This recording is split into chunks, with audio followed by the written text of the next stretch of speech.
কল্পনা করুন পৃথিবীর এক প্রান্তে একটি লঞ্চ সাইটে সবকিছু স্বাভাবিক দেখাচ্ছে, ঠান্ডা বাতাস, কড়া নিরাপত্তা, আর হঠাৎ এমন এক উৎক্ষেপণ যেটা শুধু আকাশ কাঁপায় না, কাঁপিয়ে দেয় বিশ্ব রাজনীতির ভারসাম্য। প্রশ্নটা এখানেই, রাশিয়া কি শুধু একটি ক্ষেপণাস্ত্র পরীক্ষা করেছে, নাকি নতুন এক ভয়ের ভাষা বিশ্বকে পড়ে শোনালো? বিস্তারিত প্রতিবেদনে। মস্কো এবার সামনে এনেছে তাদের বহুল আলোচিত RS-28 সারমাত। পশ্চিমা বিশ্লেষকদের অনেকেই যাকে আলাদা এক আতঙ্কের প্রতীক হিসেবে দেখেন। রুশ পক্ষের দাবি, এটি এমন এক দূরত্বে আঘাত হানতে পারে যা কার্যত পৃথিবীর বড় অংশকে এর আওতায় নিয়ে আসে। শুধু তাই নয়, একাধিক পারমাণবিক ওয়ারহেড বহনের সক্ষমতার কথাও বলা হচ্ছে। অর্থাৎ এটি কোনো সাধারণ অস্ত্র প্রদর্শনী নয়, বরং কৌশলগত বার্তা। কিন্তু আসল সত্যটা কি এখানেই শেষ?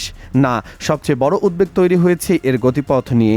বিশেষজ্ঞদের একাংশ বলছেন এই মিসাইল এমন রোট ব্যবহার করতে পারে যা প্রচলিত প্রতিরক্ষা হিসাবকে এলোমেলো করে দিতে পারে। মানে যে দেশগুলো এতদিন উত্তর দিক থেকে হামলার সম্ভাবনা মাথায় রেখে ঢাল বানিয়েছে, তাদের সামনে এখন নতুন সমীকরণ।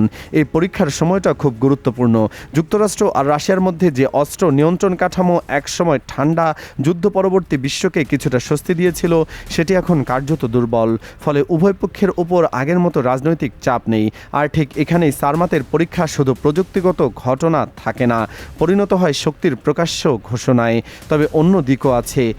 অনেক পশ্চিমা বিশ্লেষক মনে করিয়ে দিচ্ছেন, রাশিয়ার এই প্রকল্পের পথ সবসময় মসৃণ ছিল না। আগের বিভিন্ন ধাপের জটিলতা, বিলম্ব, এমনকি ব্যর্থতার খবরও এসেছে।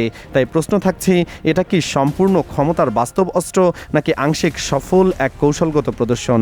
কিন্তু আন্তর্জাতিক রাজনীতিতে পারসেপশনই অনেক সময়ই রিয়েলিটির মতো শক্তিশালী। যদি প্রতিপক্ষ বিশ্বাস করে যে অস্ত্রটি কার্যকর, তাহলেই তার কূটনৈতিক প্রভাব শুরু হয়ে যায়। এর প্রভাব সাধারণ মানুষের জীবনেও পড়তে পারে, কেননা এমন প্রতিযোগিতা বাড়লে প্রতিরক্ষা বাজেট ফুলে ওঠে, আর সেই চাপ গিয়ে পড়ে অর্থনীতি, জ্বালানি নিরাপত্তা এবং বৈশ্বিক স্থিতিশীলতার ওপর। সামনে কি নতুন অস্ত্র প্রতিযোগিতা শুরু হবে, নাকি একটা আলোচনার টেবিলে ফেরার জন্য চাপ তৈরির কৌশল? একটা বিষয় পরিষ্কার, সারমাতের এই প্রদর্শন শুধু আমেরিকার উদ্দেশ্য নয়, পুরো বিশ্বকে শোনানো হয়েছে এর আসল রহস্য। এখন প্রশ্ন হলো, আমরা কি আরেকটি দীর্ঘ পারমাণবিক টানাপোড়েনের দিকে হাঁটছি? আপনার মতে এটি আসলেই সামরিক সক্ষমতার প্রদর্শন, নাকি বড় কূটনৈতিক মনস্তাত্ত্বিক খেলা? কমেন্টে জানিয়ে দিন।